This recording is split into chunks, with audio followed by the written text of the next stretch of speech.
So Scott is preparing for several things coming up. He's doing a day-to-day climbing training.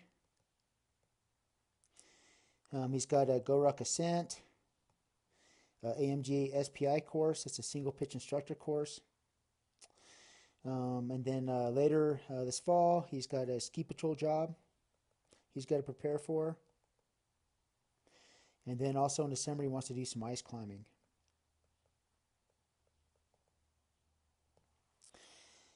In general, what I like to tell athletes is that you can't prepare for everything at the same time and do it all well. And so what we like to do is think about a timeline and do a divide and conquer thing. The closer to the event, in this case, the Go Ruck Ascent or the SPI course or a ski patrol job, the more sport specific his programming should be. Between wherever he starts his sport specific work and now should be doing general training, or what we call base training.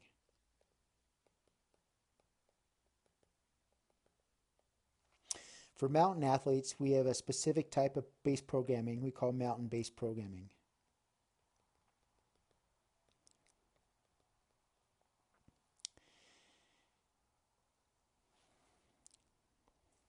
So this is what I call my fitness mountain.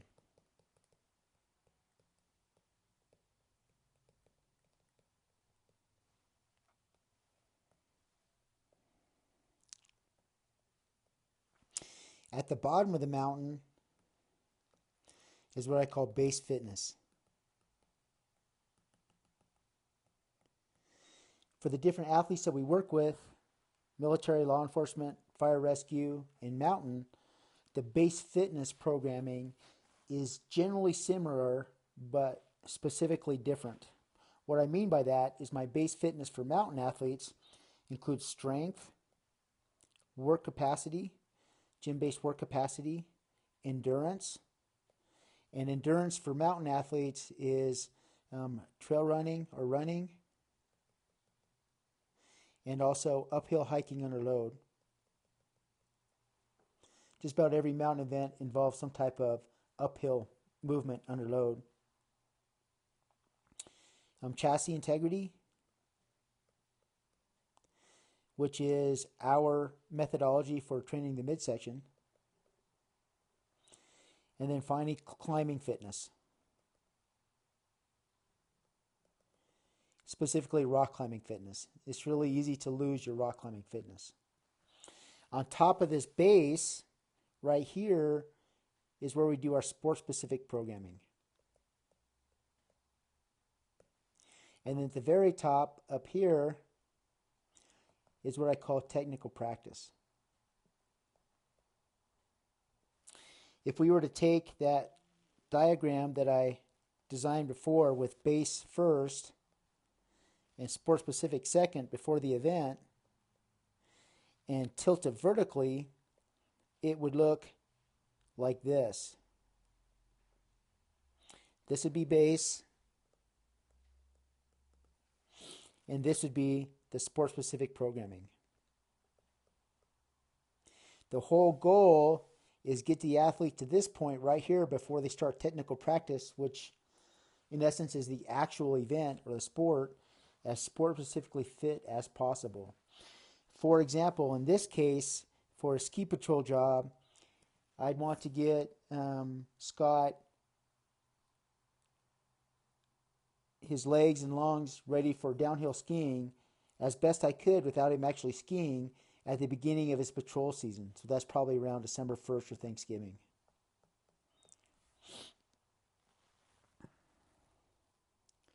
Now what's interesting about Scott is he's got all these different things that he's kind of programming for. In general, when I think about prioritizing programming for different athletes, number one is job first. As a ski patroller, Scott's position or his profession as a mountain professional means that he needs to be fit as a ski patroller, sport specifically fit, not only for skiing, but also for potentially moving patients and stuff on when ski patrol season starts around December 1st. The next things lining up for him, his first event is this Go Ruck Ascent, which is an interesting event, but it's maybe not as important to his career as a mountain professional as his single pitch instructor course. If he fails a single pitch instructor course, he's got to pay for it again, and it'll just retard his advancement to becoming a full-time mountain guide, if that's what he desires. And then later on, he wants to be ready for ice climbing. For ski patrolling, ideally right before his season, the 6 to 8 weeks, he'd do one of our Dryland plans.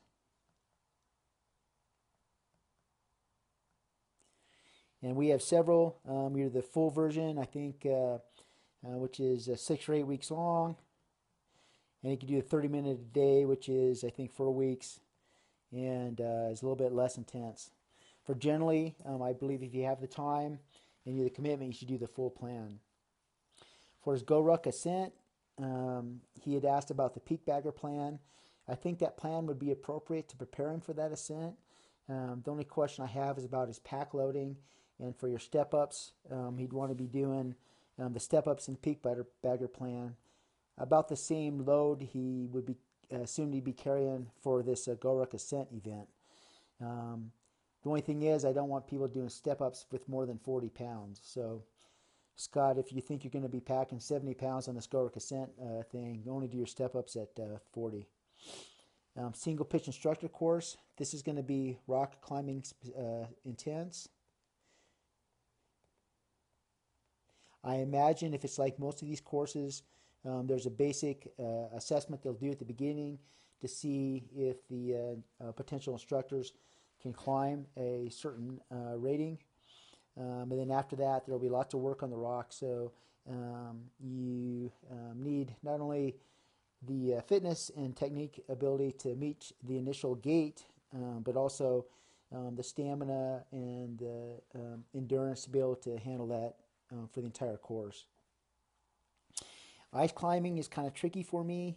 Ice climbing is dominated by tool grip strength.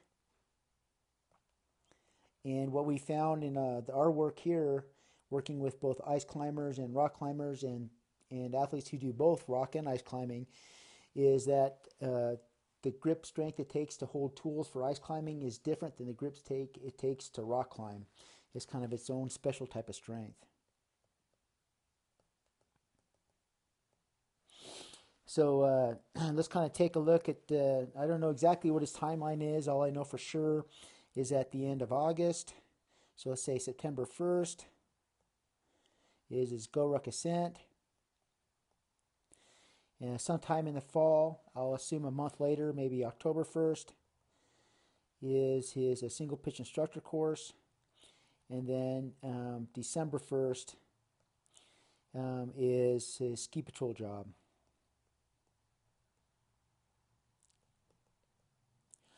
Based on that and this theory down here, he'd want to do the Peak Bagger plan before his Go Ruck Ascent. That's a 6-week plan, so he'd probably want to start Peak Bagger, mid-July until September, till the end of August.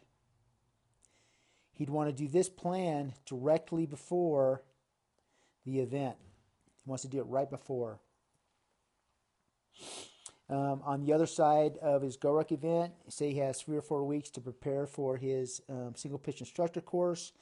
I'd recommend that he's using some other company, whatever, but this time right here should be rock climbing specific.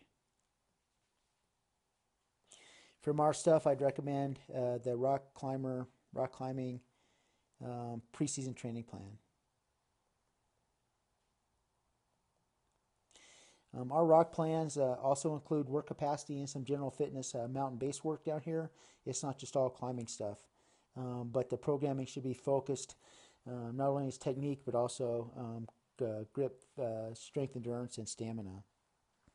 And then before his ski patrol job, he'd be wanting to do our Dryland programming training plan job, or Dryland ski training program.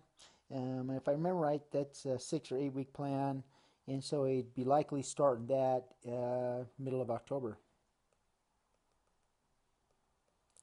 So if you kind of add this up, in truth, Scott has about 2 weeks here for some base fitness, and about 2 weeks now, between now and mid-July, for some base fitness. I guess 2 to 3 weeks. And this is not unusual for multi-sport mountain athletes who go from season to season and kind of change their sport with the season. And so they end up doing, preseason training plans, kind of one after another, as they just have a little bit of gap between seasons. In between here, for this, 4 to 5 weeks of total training, I'd recommend he do one of our base fitness type training programs, which handle, again, all of this different stuff. Work on some strength, some work capacity, endurance, midsection, and core.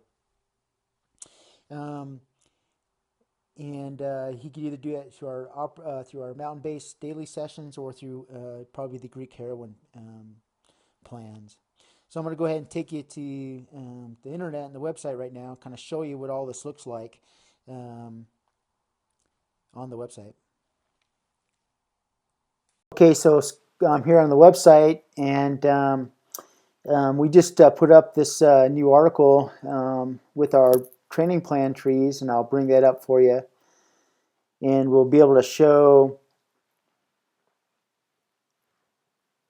what it kind of looks like in a different way. Our programming for mountain athletes. These are our mountain plans that we have up on the website. Remember from the Fitness Mountain, the base programming. This is our day-to-day programming for mountain athletes. 2 ways you can get to that. Through a subscription, you can access our daily base programming that we put up, and also we have individual training plans that are based on, that are focused on this base training. These Greek heroin series that you can access either individual purchase, the entire packet, or you get all this with a subscription. I had mentioned before also for him, for the Goruck Ascent, to use the Peak Bagger plan to train him up for that.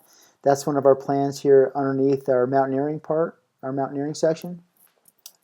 And then for his single pitch instructor course, rock climbing, here's our rock climbing preseason training plan under this rock climbing section.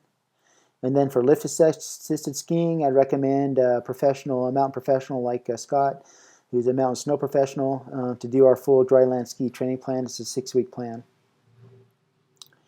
And so you can purchase these plans individually, or you get access to all of them with a subscription. I'm already signed in, so I'm going to take you to the back end here. And when you have a full subscription, or if you just purchased individual training plans, this would be what you'd see. And here's the mountain base sessions. And these are the daily sessions that we put up for mountain base. And then if you, instead of following mountain base, you were following Helen or Artemis, or one of the plans from the Greek heroin series, here you'd have access to these also.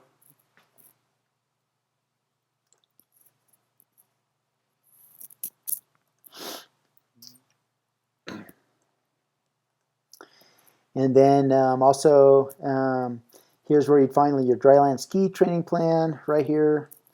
And this is a 6-week plan with an unload here, reassessment. And what's interesting about this plan is, well, all of them, all of our sport-specific plans are really sport-specific. Hammering your legs and core, hammering your legs and core. Alpine skiing, lift-assisted is all about leg strength and leg strength endurance and eccentric leg strength, and that's what we hammer with our sport-specific plans. And then also you'd be able to see some of our climbing plans. The peak bagger would be in here under peak bagger. And then our rock climbing preseason training plan is right here. So again, what you're seeing here is what you get with a full subscription, but also if you didn't want to pay for that monthly, you want to purchase the individual training plan. So say I just purchased the big wall training plan, then under my account here it'd say mountain, and this would be the only plan that shows up. Anyway, that's a quick intro to how to use our programming. Again, I answer lots of questions every day. If you have any questions, just punch me an email, rob@mtntactical.com or coach@mtntactical.com. Thank you.